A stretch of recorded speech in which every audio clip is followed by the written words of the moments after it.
Shark tank पर बहुत amazing startups आते हैं, उनको देख के लगता है कि वो दुनिया बदल देंगे।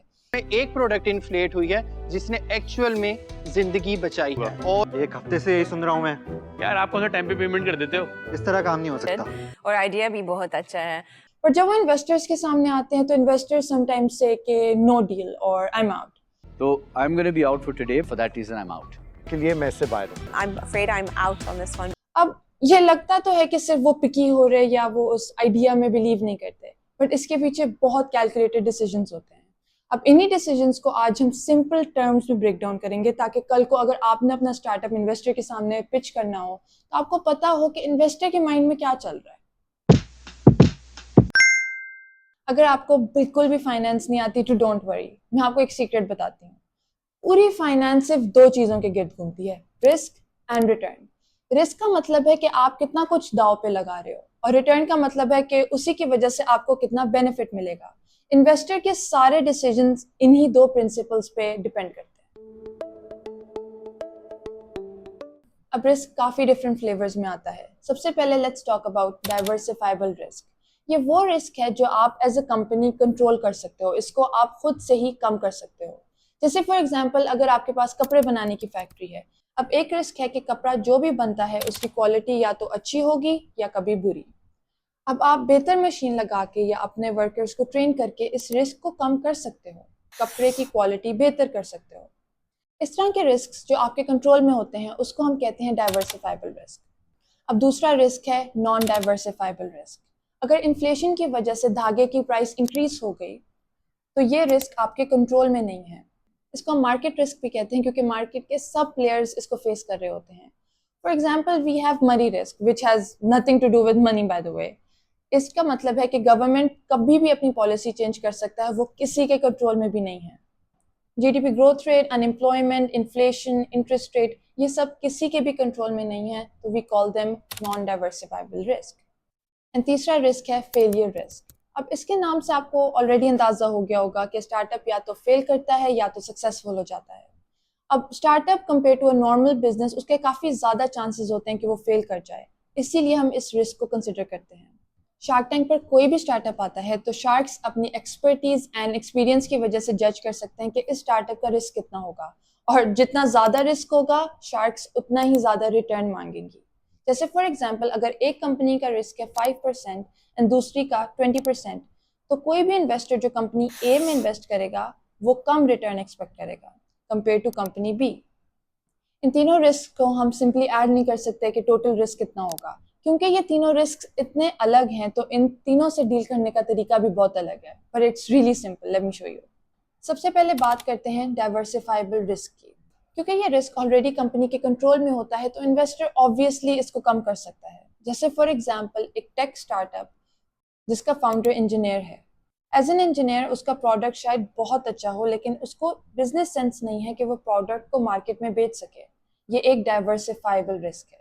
इन्वेस्टर इस कंपनी का पार्ट बन के थ्रू इन्वेस्टमेंट अपनी एक्सपर्टीज एंड कनेक्शंस इस्तेमाल करके फाउंडर की मदद कर सकता है एंड इस रिस्क को ख़त्म कर सकता काफ़ी इजीली।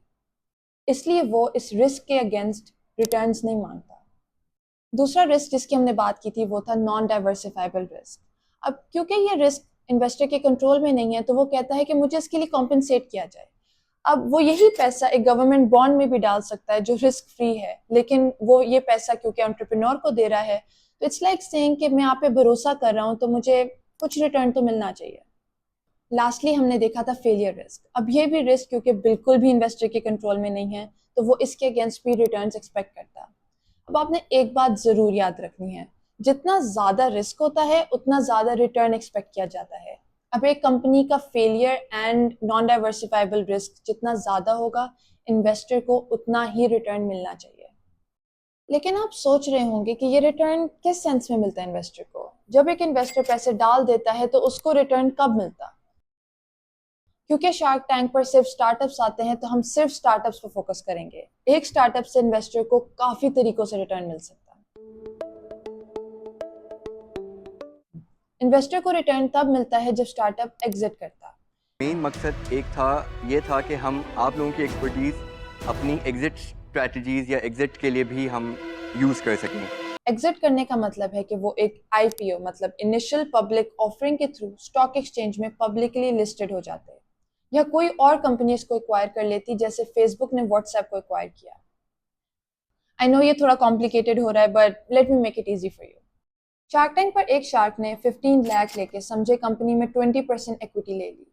अब इसका मतलब है कि वो शार्क अब 20% ओन करता है कंपनी का। अब कंपनी के कुछ शेयर्स होते हैं, मतलब कि एक कंपनी के छोटे छोटे पीसेस, जिसमें से 20% इन्वेस्टर ओन करता और 80% फाउंडर। हर छोटे पीस की एक प्राइस होती है और ये प्राइस डिसाइड होती है जब एंटरप्रेन्योर एंड इन्वेस्टर के बीच में कॉन्ट्रैक्ट साइन होता। अगर वो एग्री करते कि हर छोटे पीस की प्राइस होगी 10 रुपीज़, तो इन्वेस्टर कंपनी के 20% शेयर्स ओन करता है एट ₹10। अब वही स्टार्टअप जब एग्जिट करता है तो ये शेयर प्राइस बढ़ जाती है, फॉर एग्जाम्पल 13 रुपीज़। एग्जिट अगर आईपीओ के थ्रू हुआ तो इन्वेस्टर शेयर्स स्टॉक मार्केट पर बेच सकता है और 30% रिटर्न ले सकता है। अगर एग्जिट एक्विजिशन के थ्रू है तो जो कंपनी भी एक्वायर करती है वो इन्वेस्टर को कहती है कि अब आपका काम खत्म, अब आप छुट्टी करें और अपने शेयर्स हमें दे दें। इस पर भी इन्वेस्टर को प्रॉफिट होता। लेकिन अगर स्टार्टअप एग्जिट नहीं करता तो इन्वेस्टर अपने शेयर्स किसी और इन्वेस्टर को भी बेच सकता है, या फाउंडर खुद ही इन्वेस्टर से शेयर वापस भी खरीद सकता है। और अगर स्टार्टअप फेल हो जाता है तो तब भी इन्वेस्टर को कभी कभी कुछ पैसे मिल जाते हैं, लेकिन ये बहुत कम होता है क्योंकि कंपनी का सारा पैसा बैंक के कर्जों में ही निकल जाता है। हमने रिस्क एंड रिटर्न बहुत डिटेल में पढ़ लिए हैं, बट नाउ लेट्स सी कि ये दोनों कनेक्टेड कैसे हैं। अब जब शार्क टैंक पर कोई भी एंटरप्रेन्योर आता है, जैसे फॉर एग्जांपल वो कहता है कि मुझे 10 लाख दो और 20% इक्विटी ले लो। अब अगर इन्वेस्टर को लगता है कि यार ये कंपनी तो बहुत रिस्की है, तो वो या तो सीधा नो कर देगा या कहेगा कि अच्छा ठीक है, मैं तुम्हें 10 लाख देता हूँ बट मुझे 30% इक्विटी दे दो। अब इस लाइन के दो मतलब हैं। या तो इन्वेस्टर समझता है कि इस कंपनी का नॉन डाइवर्सिफाइबल इन्फीरियर रिस्क बहुत ज़्यादा है, तो वो चाहता है कि इस कंपनी में उसका स्टेक ज़्यादा हो, क्योंकि जितना ज़्यादा ओनरशिप परसेंटेज या इक्विटी परसेंटेज वो ओन करेगा तो उतना ही रिटर्न उसको ज़्यादा मिलेगा। या दूसरी तरफ उसकी नज़र में कंपनी की वैल्यू बहुत कम है, तो वही 10 लाख अब ज़्यादा इक्विटी परसेंटेज के इक्वल होगा। Wait, let me explain. Entrepreneur ने कहा कि 10 लाख दो एंड मेरी कंपनी की 20% ओनरशिप ले लो। इसका मतलब कि वो अपनी कंपनी की वैल्यू रख रहा है 50 लाख। इस पूरे वैल्यूएशन प्रोसेस को ज़्यादा अच्छी तरह समझने के लिए मेरी पिछली वीडियो देखें।